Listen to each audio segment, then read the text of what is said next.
everyone. It's Adriana Monique Alvarez. I'm the CEO of Alma Publishing, and I'm so excited to be introducing you to the Ignite Your Dream Summit speakers. And tonight I have the privilege of speaking with Tamala Ridge. Hi, Tamala. How are you? Yeah, I'm really good. Thank you, Adriana. And tell us where in the world you're joining from.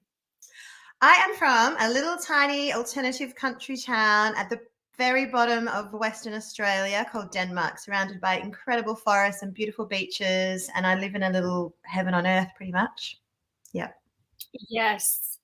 Oh my goodness. I love this. I was at the car dealership recently and I was saying, oh, I'm getting ready to do this event. And he said, where at? I said, online. He goes, I don't know what that means. I said, well, we have speakers from all over Australia and Europe and US. And he's like, you can see each other and you can talk. And I just thought, this is so normal for us, right? Yeah. Most of my friends are in the virtual world, and yeah, it's the new norm pretty much, isn't it? Yeah, I mean, I couldn't imagine not being able to kind of loop everybody in. Get everybody's recorded. Yeah. And then we wouldn't know such incredible people, and you really get to find your tribe in a more expansive way, and it can be very specific, which is really exciting. It's amazing. It's true. It's incredible who you can meet and find so much connection with, so much in common. And that's what this group is about. I mean, we pulled together women who are living their dream, who help others live into their dream. I encourage everyone to go to igniteyourdreamsummit.com and get registered. It's a free event. And Tamala's interview is dropping on day 2. These will go out at 9 a.m. Eastern Standard Time. And Tamala, I know that we talked about this whole topic of the true connection that can happen when we are aware of our addictions and we're releasing those, and we can actually, clear the path for this. What do you think, or where do you think we are in terms of connection right now? Yeah, I think we're under the greatest amount of challenge that the earth has ever been on. And really, it is the battle between addiction and division and connection and love. And it's really interesting. I think, we're actually very addicted to the system. People think of addiction in terms of drugs and alcohol, but we all have addictions, and we can be addicted to things like the system and our mobile phones and Netflix, and the idea that we actually have to turn up to a job that we don't particularly love because the mortgages and the banks. And so there's systems now that we're addicted to, which are actually beginning to crumble. And as it's crumbling, I think the fear and the division that's happening is greater, because everyone's like trying to hang on to this old world and the old way that we knew. But in fact, the opportunity on the other side is deep connection, and more than anything, it's connection to ourselves, connection to the divine, and ultimately then connection to each other, and the truth of who we really are and what we really need. So I'm excited. I'm excited about this crazy world at the moment and what's on the other side. Absolutely. One thing that went through my mind the other day is, none of this would be happening if we actually didn't all really want it. If we weren't really ready to let it all fall and to bring something new about. I love when you say, like, we're all addicted to something. I mean, there's a million things, right, that we can be addicted to. And what would you say to the person that is struggling right now to connect with themselves, to connect with others? What is one small thing that they might be able to focus on? Yeah, that's a really beautiful question, because I don't think there's anyone in the world really that's not addicted to something. We're hardwired to become addicted, and really the basis of all addiction is the stimulation of the stress response. So the stress response gets stimulated through our addictions, and then our bodies actually become addicted to the adrenaline and the cortisol. And that becomes a physical addiction, a cellular addiction, and a craving for more stress, more drama, more fear. And so we're all being fed this fear at the moment. We've all got pretty much heroin on tap, or heroin-like drug on tap, through our stress response. And when our stress response is on, the frontal lobe shuts down and we actually can't connect. That's what happens. We can't Mm. logically think and open our hearts and connect to anything. So the one thing that we can actually do to address any addiction, because all addiction is actually a byproduct of the addiction to stress and fear, is to address our stress response. So I know everyone will have a stress reduction activity. Things like mindfulness, meditation, tapping, EFT, breath work, connection to nature, even just 10 deep breaths to intentionally turn off our hypervigilant stress response will support you to be able to connect on the other side of that. But when stress response is on, we actually don't have the ability to connect to anything. That makes so much sense. Like, it doesn't, the two don't go together. It's like that. It's actually not safe to connect in that moment. There's too much to be aware of. And like you said, hyper vigilant. And I think that that is something that I've noticed is everything that's going on in the world. It's kind of like everybody's a little bit more, on the edge. Yeah. And when you said those simple things, it's so true. I mean, I can feel it in my own body, right? Mm. When I just stop and I just say, okay, I'm just going to watch the sunset. And literally, you can feel this physical change. Yeah. Yeah. You're Mm. so right. And I think people have forgotten what it's like to turn that stress response off. We've actually forgotten. The hypervigilance has become the norm, and Mm.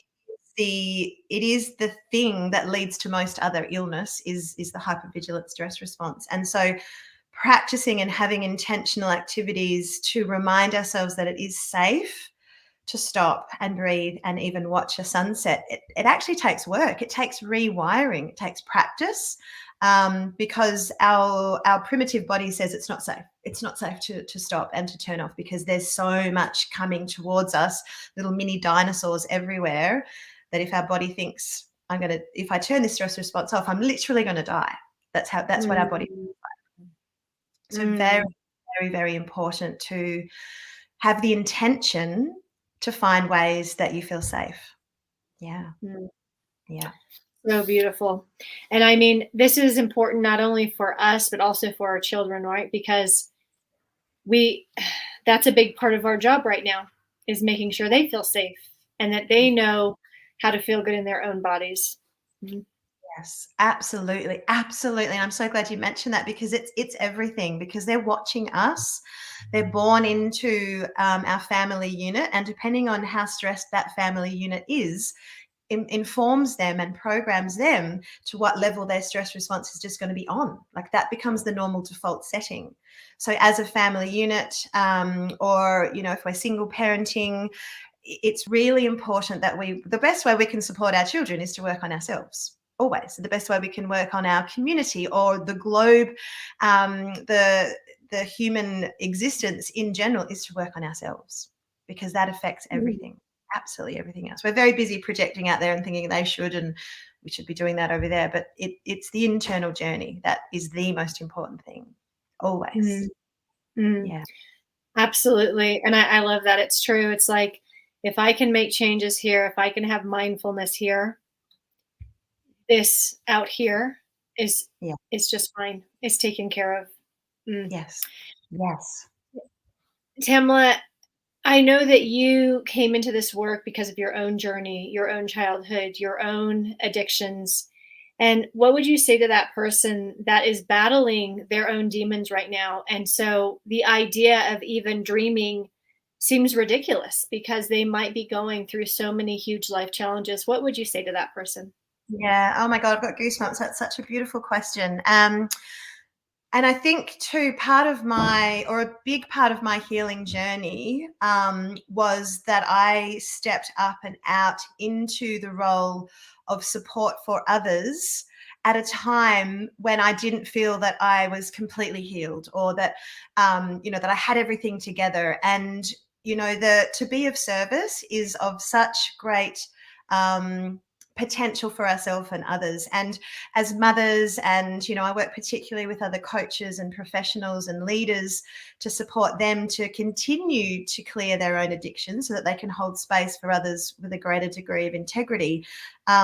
but they work side by side. And when we step up and we're of service, it supports our own healing, and our healing supports us to be of service to others. So we have this idea that we have to be perfect to dream big, to create our dreams, to create our online businesses, and we have to have everything together. And it's actually the opposite. Our businesses and our dreams inform our healing. As long as we decide and we allow ourselves to feel safe and worthy of that dream.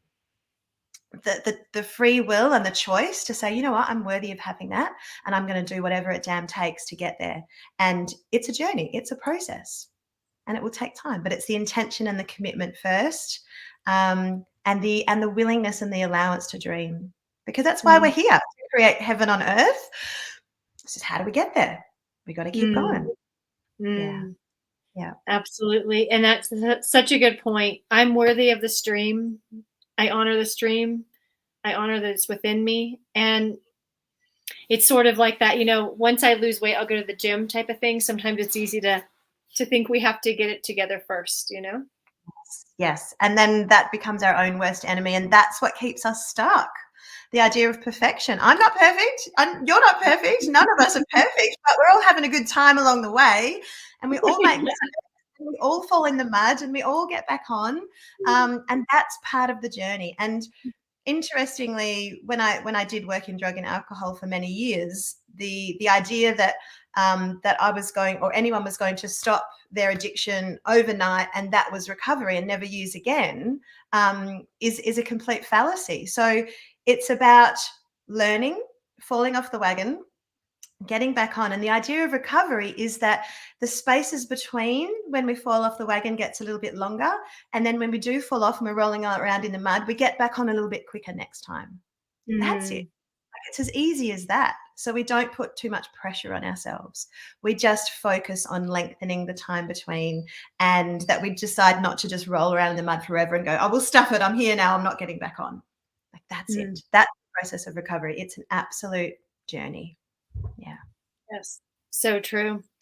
Tamala, thank you for your beautiful work and for reminding us to come back to our bodies, to come back to a place of peace and mindfulness, and remembering, what it can feel like when we're right with ourselves. And then that is when everything is right in our world. Yeah. Beautiful. That's when you know you've hit the truth, the real truth.